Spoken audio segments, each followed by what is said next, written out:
هاد 100 درهم ولات بحال هاد 5 دراهم، مدة الصلاحية ديالها ساعة فقط، ما تشري لك والو حتى كيلو ديال اللحم. ماطيشه هي ب 12 درهم 10 درهم سرقه. ها الماطيشه ديال 12 درهم، واش هذه ياكلها 12؟ هذه راه تلاحد اللي تاكل فيها الشعب ب 12 درهم. اللي كان تيدي 2 كيلو ماطيشه ولا يدي نص كيلو، اللي كان تيدي 3 بصله ولا يدي كيلو. مناش ما عندوش الجهد اليوم. انا من استطاعتي انا ما تنديش، انا بنفسي انا خضر ما نديش. ملي تنجي ندير الخضره تنسيب راسي غادي نديها في ريال، هي اللي غنصور 70 درهم ولا 80 درهم ولا 60 درهم غنصورها تنديها خضره.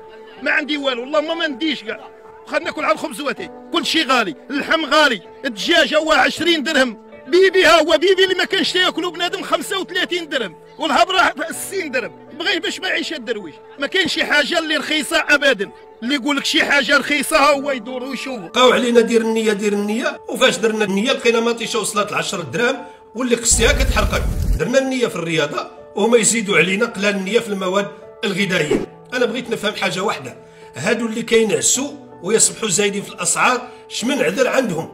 في الاول قالوا المازوت، قلنا عندهم الصح، خاصلوا بالمحروقات اللي دار لاباس عليه على ظهر المواطنين ينقص في الثمن، جلسوا شويه زادوا في الاثمنه مره اخرى، قلنا لهم علاش؟ قالوا الازمه الروسيه الاوكرانيه، قلنا ما فيها باس. ودابا هاد الزياده اللي زادوا هاد الايام على من غادي نحسبوها؟ واش على البرد ولا على شهر يناير اللي كان طويل وما بغاش يسالي بالزربه؟ انا بغيت غير نعرف كيفاش غيخدم المنطق في هاد البلاد هادي، واش لهاد الدرجه ديال الجشع وصلنا؟ واش ما بقاش الواحد فينا يحن في خوتو ويخاف الله؟ زعما اللي جاتو الفرصه يزيد. رخفوا شويه على المواطنين وخليهم حتى هما يعيشوا بكرامه. راه ما يمكنش القفه اللي كانت تعمرها 40 درهم اليوم تي ولات خاصك 400 درهم 500 درهم باش تعمرها. كاين حاجه واحده وهي اننا ولينا طماعين وكل شيء باغي يدير لاباس عليه بالزربه، والحكومه والاحزاب للاسف كيتفرجوا، وبعد النقابات اللي كنتسناو بركتهم ونتسناو يدافعوا على المواطنين باعوا الماتش. اليوم تيا نحن امام ازمه في غلاء الاسعار متزايده، وكل ساعه كيجيبوا لنا تبرير. اليوم تيا راه مات لينا فاهمين هذه التبريرات، المواطن لم يعد يستوعبها، مات لي يستوعبها المواطن ومات لي تشرحها له. اليوم تيا الله يجازيكم بخير، اللي كنطلبوا هو تدخل صارم للتخفيف من حده هذا الغلاء اللي كاين اليوم تيا. اليوم تيا المواطن راه تقهر وصلت فيه العظم وما تلقى قد يصبر.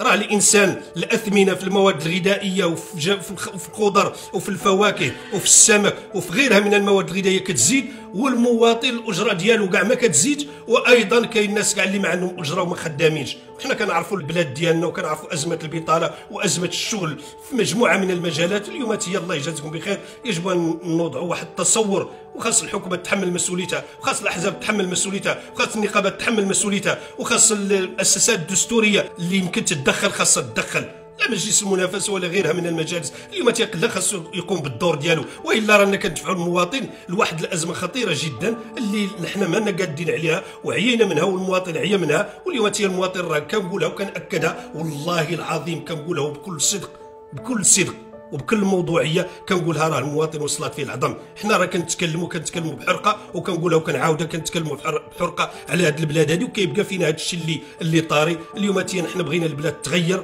وبغينا المفاهيم تغير، وبغينا المنطق يتغير، وبغينا الحكومه تتحرك، وبغينا الاحزاب تتحرك، وبغينا البرلمان يتحرك، وبغينا النقابات تتحرك باش تحاول تخفف من هذه الازمه على المواطنين. خصوصا اليوم تي نحن كنعيشوا واحد البرد قارس، والله يكون نعاون الناس اللي في الجبال واللي في المناطق البارده اللي كل مره كتعاود الازمه ديالهم وما كنلقاو لهم حل، وكنديروا حلول انيه وحلول مستعجله، ولكن ماشي حلول على الامد البعيد. ما عندنا استراتيجيه، ما عندنا تصور للاسف الشديد. هذه السياسات العموميه اليوم تي راه كنقولها وكنأكدها سياسات فاشله. المجالس المنتخبه خاصها تحمل المسؤوليه ديالها، النخب السياسيه خاصها تحمل المسؤوليه ديالها، اللي في المكان ديالو خاصو يتحمل المسؤوليه ديالو. تحياتي لكم والسلام عليكم.